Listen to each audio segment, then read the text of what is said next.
welcome to another episode. My name's Monique and this is Tatiana. And today we're going to teach you how to make your own natural deodorant. So in episode 2, I spoke about natural deodorant and why it's so important for us, especially us women. And below, if you missed it, below I'll leave the link to the episode 2. Of course, everything that we talk about, I'll also leave the links all down below. So while Tatiana's napping, Mom will show you how to make your own natural deodorant. Here's a list of ingredients you will need.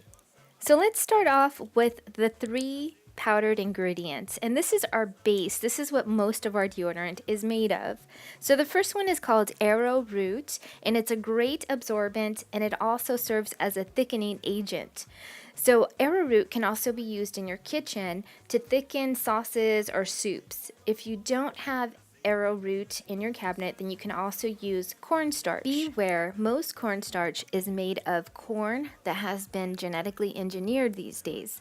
So if you're going to use cornstarch, make sure it's a non-GMO since we're trying to avoid chemicals. Next is aluminum-free baking soda. Now this one neutralizes the odors and it's a great absorbent. And lastly, bentonite clay, the Aztec's secret. Ooh. So this one is an amazing detoxifier for your whole body. I use it once a week as a face mask, so don't be afraid to buy a lot of it.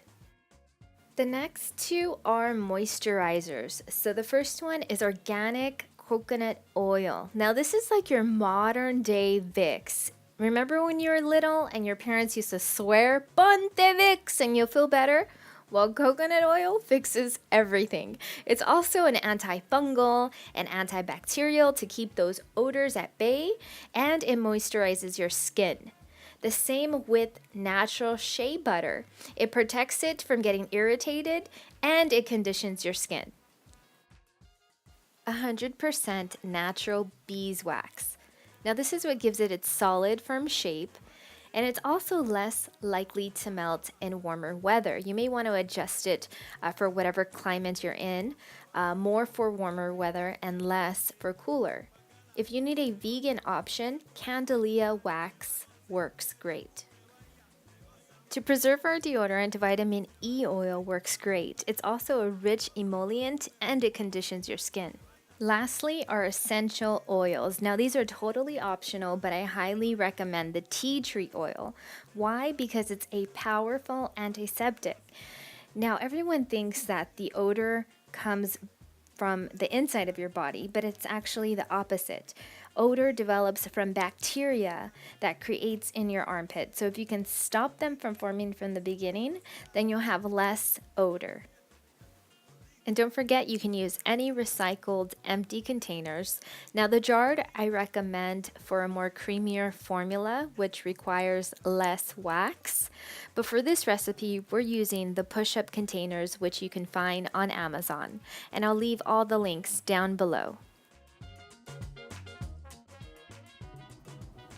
We're going to start by boiling some water and creating a double boiler if you don't have an actual boiler. So you can do this with a pot of hot water and a glass bowl or a measuring cup. So let's go ahead and remove the pot off the heat or just turn off the heat. We don't want it on direct fire because it may damage the natural properties of our ingredients. So we're adding our wax, shea butter, and coconut water and just mixing it until it's a liquefied mixture. The wax and the shea butter may be a little stubborn, just keep mixing. Once you have that liquid down, go ahead and add our powders, our Aztec secret, the bentonite clay, baking soda, and the arrowroot. So mix until dissolved, and then we add our vitamin E preservative and your desired essential oils. I used 15 drops of the tea tree and 15 of the lavender. Give the mixture a last stir, and once the liquid is cooled down, you can pour into your containers. Now you want to let this sit for at least 3 to 4 hours. I normally leave it overnight so it's ready to use in the morning. And that's it, we're all done. So a few tips that I wish I would have had when I first switched over to natural deodorant, because nobody really tells you these things. Avoid using on freshly shaved skin that will sting because of the essential oils. So make sure you wait a few hours before applying it if you just shaved. Before switching over, you may want to detox your pits with the Azteca Secret or the bentonite clay to remove any toxins. Now, tingling sensation is normal the first time you use the deodorant, so give your body a chance to get used to the natural ingredients. Some people may take about a week to 3 weeks to get used to, but don't give up. Because you are going to sweat. You are going to sweat out all those toxins that built up throughout years' use of, not so good deodorant. If you find it still uncomfortable to get through that hump, then Chlorophy is a natural pill you can take, and it's a natural or internal deodorant. And I'll leave the link down below for that. Also listed is the natural crystal mineral stone that you can wear underneath this deodorant for a warmer climate. Thanks for watching, everyone. If you liked my videos, please subscribe to my channel. The links are below and on top. And also like this video below if you found it informative to you. And as always, please follow us on our Instagram and our Amazon Handmade. Until next time, adios!